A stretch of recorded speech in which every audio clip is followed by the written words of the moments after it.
안녕하세요. 상권과 입지를 분석하고 창업을 도와드리는 창업파인더 김지현입니다. 자, 오늘은 가장 많이 질문하셨던 상권조사 어디서부터 어떻게 하는지에 대해서 말씀드리겠습니다. 상권조사 참 막막하죠. 하지만 오늘 이 영상을 통해서 그 단계를 쫓아오신다면 누구나 상권조사 하실 수 있습니다. 자, 첫 번째, 네이버나 혹은 카카오 지도를 먼저 펴보세요. 그리고 우리 집에서의 반경 체크하실 수 있습니다. 5km 내지 10km로 반경을 체크해 보세요.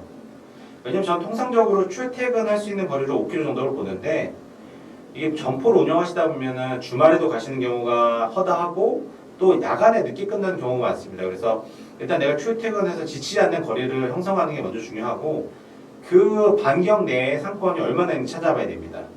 자, 두 가지만 보시면 됩니다. 상권을 모르셔도 돼요. 네이버 지도를 예를 들어 말씀을 드리면, 붉은색 표시된 상업지역이 많이 몰린 곳이나 아니면 아파트 혹은 거주형에 있는 흰색 건물들이 어디가 많은지를 먼저 체크하세요.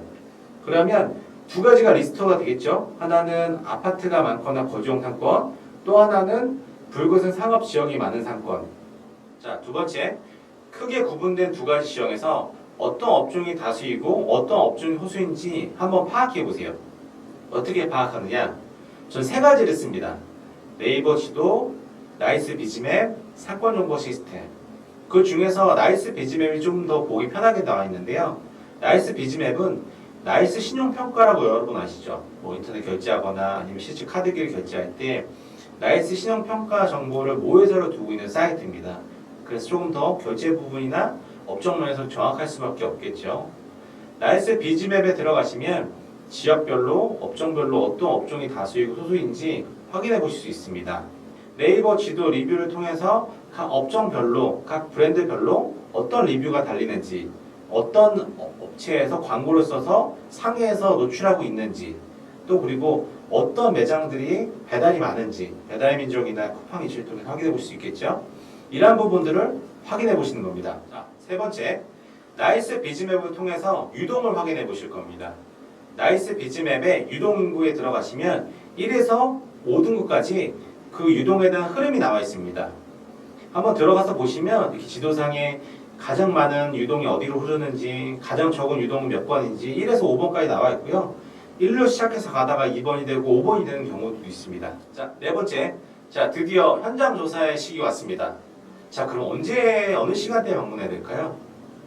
일단은 평일과 주말 두 번 다 방문해야 되겠죠? 자, 그럼 시간은요?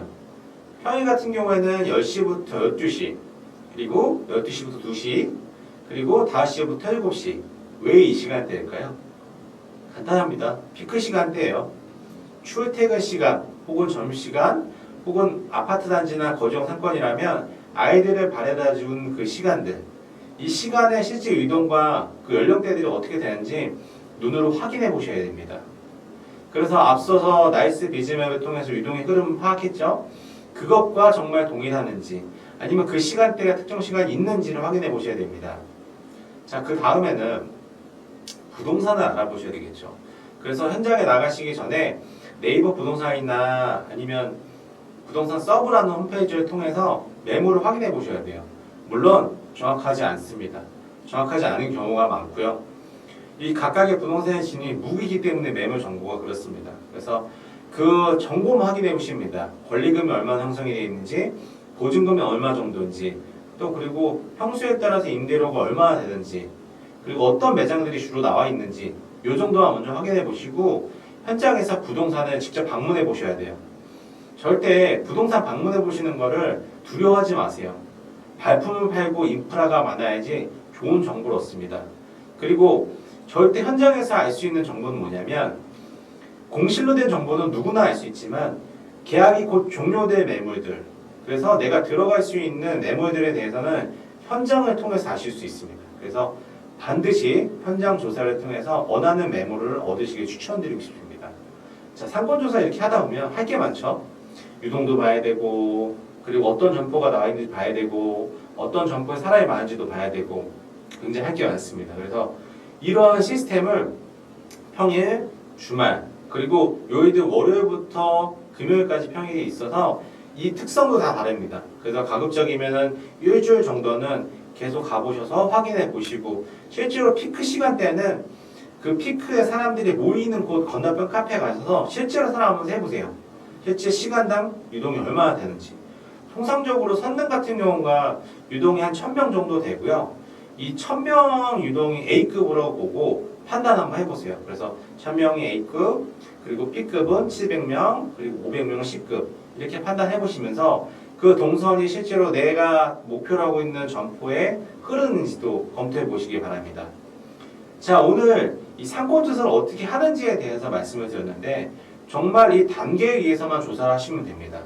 실제로 저도 많이 하고 있고 제가 브랜드에 담당했을 때 이러한 단계에 거쳐서 상권조사를 많이 했기 때문에 실제 도움이 되실 겁니다. 다음 시간에는 실제로 이 상권에 대한 리뷰를 좀 제가 찝어서 말씀드리겠습니다. 그래서 그 첫 번째로는 강북의 대표적인 상권 수유에 대해서 직접 분석하고 말씀드리도록 하겠습니다. 자, 오늘 긴 영상 봐주셔서 감사하고 구독과 좋아요 그리고 알림 설정 잘 부탁드리겠습니다. 감사합니다.